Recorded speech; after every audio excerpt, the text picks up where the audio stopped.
Jesus Christ the saviour में आप सभी का स्वागत है। परमेश्वर के उस पवित्र आश्रय में जहां हम साथ मिलकर परमेश्वर के वचन को सुनते हैं, महसूस करते हैं और अपने जीवन को बदलने का एक नया अवसर प्राप्त करते हैं। मैं आपसे विनती करती हूँ, इस संदेश के एक एक शब्द को जोड़कर मन और आत्मा से परमेश्वर की उपस्थिति में आ जाएं।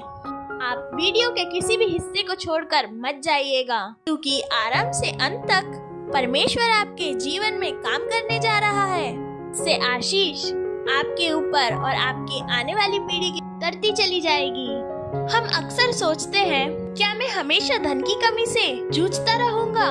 क्या मैं कभी अपने बिलों का भुगतान आसानी से कर पाऊंगा? क्या मेरे जीवन में कभी सुकून आएगा? कई लोग ऐसे सवालों के बीच जी रहे हैं और उन्हें लगता है कि मानो कोई श्राप उनके पीछे लगा हो। मैं आपको उत्साह के साथ ये बताना चाहती हूँ कि न केवल परमेश्वर का वचन आपको शांति देगा, बल्कि आपकी हर अभाव को मिटाने और जीवन में सामर्थ्य लाने की पूर्ण क्षमता भी रखता है। आप अभी जिस भी स्थिति में हैं, चाहे वो बहुत गहरी परेशानी क्यों न हो, परमेश्वर ने आपके लिए हमेशा से एक योजना बनाई है। वह योजना है आपको स्वतंत्र करना। इसलिए आज हम बाइबल से कुछ ऐसे वचन देखने जा रहे हैं जो आपकी बेड़ियों को तोड़ने के लिए वरदान साबित होंगे। मैं पूरे विश्वास के साथ कहता हूँ, इस संदेश का प्रत्येक खंड आपको पैसे की तंगी से दूर करेगा और सच्ची समृद्धि की ओर ले जाएगा। यह समृद्धि आपके बैंक बैलेंस से कहीं गहरी है। यह एक ऐसा हृदय है जहां अनुग्रह की वर्षा होती है। कभी कभी मनुष्य पैसे को दोष देता है, लेकिन बाइबल बताती है कि समस्या पैसे में नहीं, उस गलत मानसिकता, गलत सोच और लालच में है जो हमें धन से बांध देती है। इसलिए आज हम ऐसे शक्तिशाली वचन पर ध्यान देंगे जिससे आपने चाहे जैसे भी दुविधाएं अपने जीवन में पाल रखी है, वे टूटकर चूर हो जाएंगी। हर वचन जो आज हम सुनेंगे एक चाबी के समान होगा, एक ऐसी चाबी जो उस बंद दरवाजे को खोल देती है।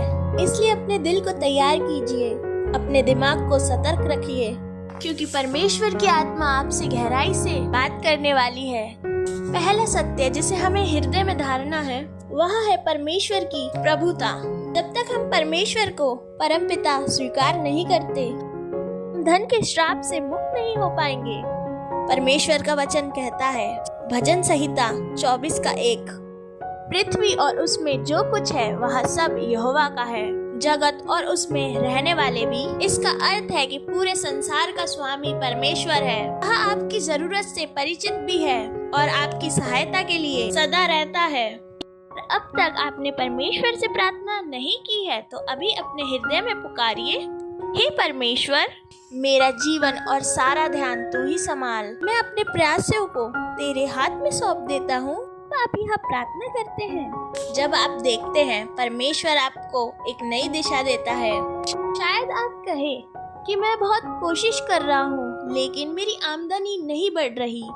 मैं उधार में डूबता जा रहा हूँ। मेरे पास नया कोई व्यापार या कोई नौकरी के लिए कोई रास्ता नहीं है। ऐसी स्थिति में परमेश्वर का वचन फिलिपियों 4:19, मेरा परमेश्वर भी अपने स्वर्गीय धन के अनुसार मैं तुम्हारी हर एक आवश्यकता पूरी करूंगा। वहाँ रोटी, कपड़ा, मकान की जरूरतें शामिल है और आपकी पारिवारिक भावनात्मक जरूरतें भी शामिल है। यह जान लीजिए कि परमेश्वर आपके जीवन में आधा काम नहीं करता, वह पूर्णता का परमेश्वर है। और ऐसे ही वीडियोस देखने के लिए जीसस क्राइस्ट द सेवियर को सब्सक्राइब करें, नोटिफिकेशन ऑन करें, ताकि जब भी हम परमेश्वर की योजनाओं को समझें तो आप मिस न करें। God bless you, all of you.